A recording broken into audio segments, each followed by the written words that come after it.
Vamos a empezar. Voy a tratar un tema que a priori para el público general puede resultar extraño y para las autoridades puede resultar bastante controvertido. Sin embargo, para los que ya llevamos un tiempo trabajando en esto, es un tema del que hay que hablar, del que hay mucho que decir y hay mucho que aprender, sobre todo porque el desconocimiento es lo que prima aquí. Nos encontramos ante un problema que se puede convertir en una especie de epidemia del siglo XXI, un problema que empieza a influir ya en la salud pública y que es la contaminación electromagnética. Vamos a empezar con una noticia que apareció hace 2 días en elmundo.es, no sé si alguno de vosotros la habéis visto. Bajo el titular "El teléfono móvil llama al cáncer", presenta el caso de un juez que da la razón a un ejecutivo que había pasado más de 10 años hablando entre 5 y 6 horas por teléfono móvil y que había desarrollado un tumor en la cabeza. En España también podemos encontrar titulares parecidos, como por ejemplo este de Antena 3, en el que una mujer obtiene incapacidad laboral permanente por hipersensibilidad electromagnética, es decir, por tener una sensibilidad especial ante campos y ondas electromagnéticos. Y también, por supuesto, el titular de la OMS de mayo de este año, en el que se confirma el posible riesgo de cáncer y la OMS clasifica las radiofrecuencias dentro de su clase 2B, es decir, posiblemente cancerígeno. ¿Qué está pasando? ¿Qué se está moviendo en el mundo ahora mismo? ¿Por qué surgen nuevas enfermedades como la electrohipersensibilidad, el síndrome de fatiga crónica, el síndrome químico múltiple, la fibromialgia? Y esto, por supuesto, aparte de enfermedades que podríamos considerar más serias a lo mejor, como el desarrollo de tumores, la leucemia infantil, etcétera. Nos estamos encontrando con un incremento de estas enfermedades, con la aparición de enfermedades nuevas, como digo, y surgen movimientos sociales en todo el mundo, ya desde 1988, con la aparición del primer movimiento, o el más llamativo en ese momento, que era Power Watch, en el Reino Unido. En España también surgen movimientos, como la creación de la Plataforma Estatal contra la Contaminación Electromagnética en 2009. En 2011 y 2012, como decía Alfredo, hemos tenido un papel protagonista en iniciativas como Escuelas sin Wifi o Hogares sin Tóxicos. Y estos movimientos tampoco son cosa de ahora. Ya en el siglo XIX, cuando empezaban las líneas del ferrocarril, por ejemplo, en algún pueblo de Estados Unidos surgían movimientos vecinales en contra de que la línea pasara cerca de sus casas, porque se veía como en las viviendas más cercanas a la línea del ferrocarril, por la que circulaba una corriente eléctrica importante, la gente enfermaba y moría. O sea, que tampoco es una cosa nueva y tan reciente como podamos pensar. Vamos a hacer un pequeño repaso por las telecomunicaciones. Ya en el siglo XIX Maxwell empieza con la teoría de ondas electromagnéticas y ya solo 100 años después Martin Cooper empieza a hablar con un teléfono móvil, este zapatófono tan impresionante, pero es que en 2012 ya hay más móviles que personas en el mundo y en España más de 20 usuarios de Wi-Fi. En cuanto a la electricidad, que es el otro problema en el que nos vamos a centrar, también podemos ver cómo en 1800 Volta crea el primer generador eléctrico. En 1882, menos de un siglo después, hay una ciudad que ya está totalmente iluminada, que es Nueva York, y en este año, por ejemplo, la electricidad consumida en el mundo ya supera los 20 trillones de kilovatios por hora y en España hay más de 35.000 kilómetros de líneas de alta tensión y muy alta tensión, lo que quiere decir que hay muchísimas poblaciones que se ven situadas muy cerca o incluso atravesadas por líneas de alta tensión, con el riesgo que esto supone para las personas que viven cerca.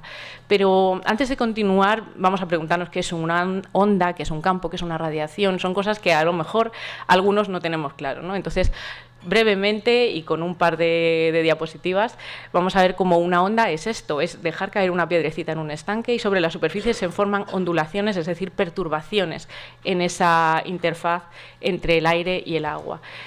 Este tipo de ondas son ondas de presión, como las del sonido, por ejemplo, que vemos en la parte superior. Son ondas longitudinales, pero no funcionan igual que las ondas electromagnéticas. Las ondas electromagnéticas realizan ese movimiento ondulatorio de arriba y abajo en dirección perpendicular a su propagación. Estas son las que nos interesan porque son las que van a provocar el problema de la contaminación electromagnética.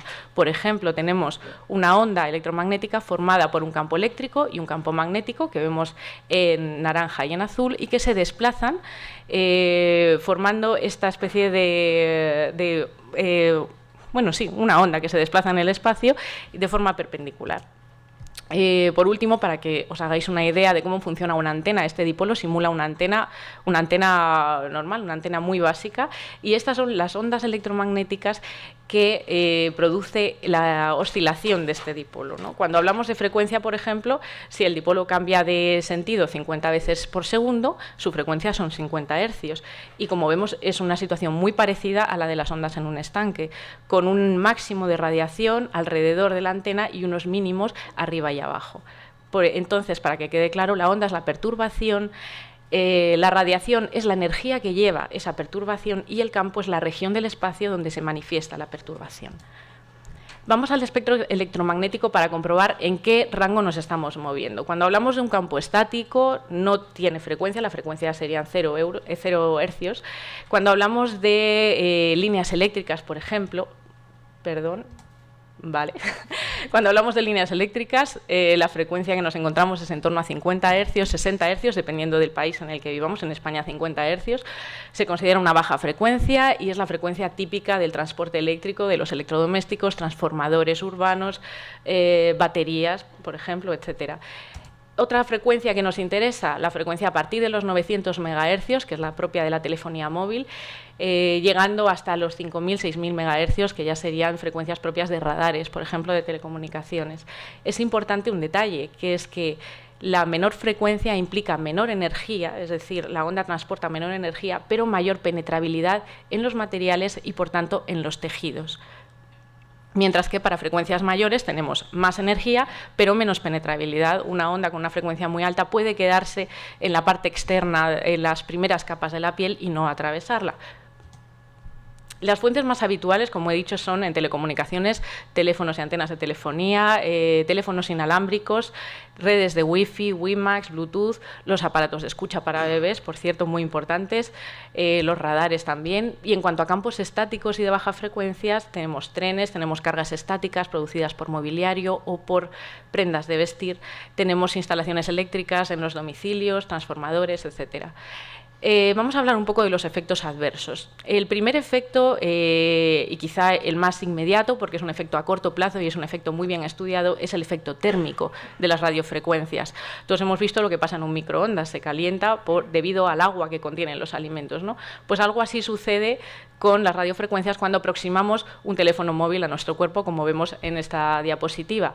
Antes, a la izquierda, antes de realizar una conversación y después de haber mantenido una conversación, la temperatura se incrementa alrededor de la oreja donde se ha situado el móvil.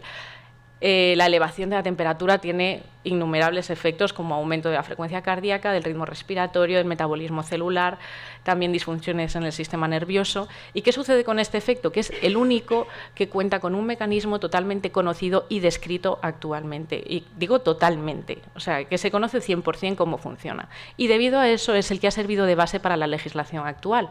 Pero no es el único efecto. Tenemos multitud de efectos no térmicos que ya se han encontrado, sobre los que se ha estudiado, pero de los que aún no se conoce perfectamente cómo funciona el mecanismo. Por ejemplo, sistema cardiovascular, alteraciones en ritmo cardíaco, alteraciones de presión sanguínea, de velocidad de coagulación; en el sistema inmunológico, disfunciones en la respuesta inmune, desarrollo de tumores benignos y malignos; en el sistema nervioso, un incremento de la actividad cerebral, efectos neurodegenerativos, ansiedad, depresión, dolor de cabeza; en el sistema endocrino, por ejemplo, alteración de la función de la glándula pineal, muy importante, inhibe la secreción de melatonina; alteraciones en la función de hormonas sexuales, y seguimos con aparato respiratorio y aparato reproductor. Especial importancia tiene la infertilidad por una inferior movilidad y viabilidad de los espermatozoides.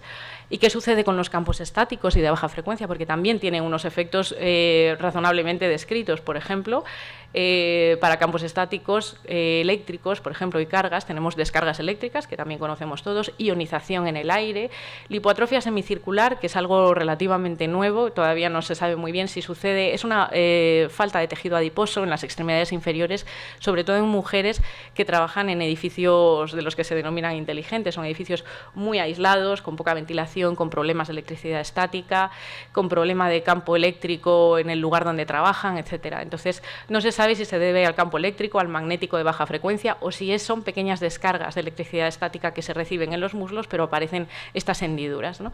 Los campos magnéticos producen, a su vez, alteraciones en el sistema nervioso central, sistema cardiovascular, endocrino, etcétera. interaccionan con nanopartículas de magnetita que se sabe que están en nuestro organismo. No se sabe muy bien qué consecuencias tiene esa interacción, pero hay una interacción clara. Y, por supuesto, vértigos y náuseas cuando el campo es muy intenso. Vamos a ver solo 2 o 3 estudios relevantes de cada tipo, por lo menos para que nos hagamos una idea de cómo va la investigación. En 2010 se produjo la publicación de los resultados del estudio Interphone, un estudio que llevó 10 años, en el que se invirtió muchísimo dinero, 22 millones de euros, y que se realizó en más de 13 países. Después de varias disputas entre los científicos y las autoridades, etcétera, hubo algunos resultados relevantes, por ejemplo, el incremento de riesgo significativo de desarrollo de neurinoma acústico y glioma para el uso prolongado durante más de 10 años.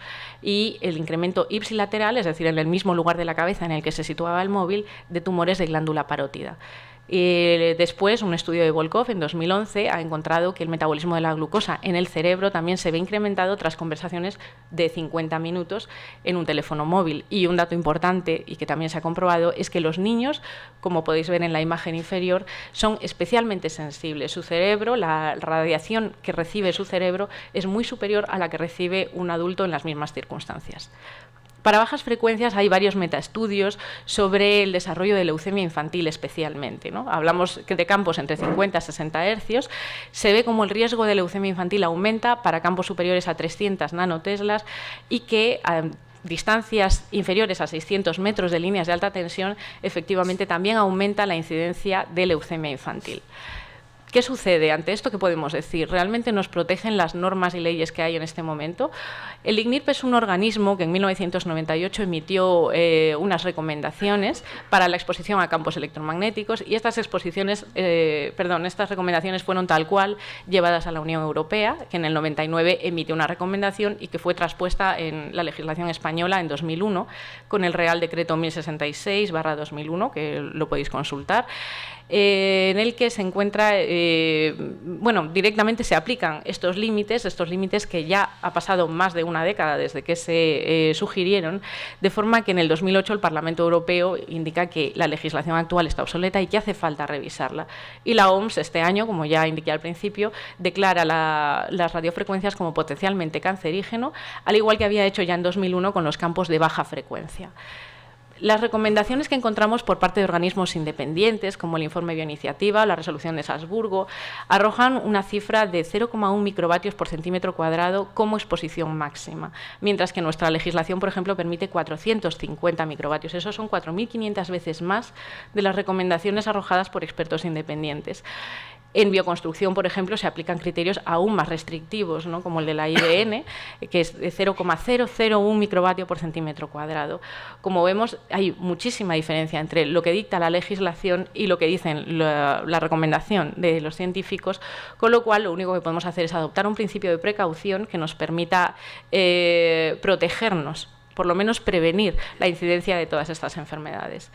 ¿Qué recomendaciones podemos dar desde aquí? Son recomendaciones que dicta el sentido común y la experiencia que tenemos, y es restringir el uso de móviles por parte de niños y embarazadas, sustituir el wifi por cable siempre que sea posible, es una recomendación importante, y si no se usa el wifi, apagarlo, no tenerlo continuamente encendido. Hablamos de hogares, pero bueno, en los colegios sucede lo mismo. Alejar el móvil del cuerpo, no llevarlo en el bolsillo, no llevarlo muy cerca, limitar el uso también de teléfonos DECT, los inalámbricos que usamos en casa, los aparatos de vigilancia de bebés, y utilizar materiales apantallantes especialmente para gente que es muy sensible a campos electromagnéticos. El fabricante tampoco creáis que no dice nada. En las instrucciones de cualquier teléfono tipo iPhone o BlackBerry podemos ver que recomienda claramente situar a 25 milímetros del cuerpo. 2,5 centímetros es una distancia que nadie respeta cuando habla por teléfono en general. Alejar de objetos metálicos y no usar con un marcapasos, porque esto es lo que sucede. En cuanto entra una llamada, el marcapasos directamente muere y deja de funcionar. Es un riesgo muy importante para las personas que lo utilizan. En cuanto a cargas y campos estáticos, se puede recomendar una humedad relativa elevada, es superior al 50%, utilizar ionizadores si es necesario, evitar materiales propensos a provocar acumulación de cargas estáticas.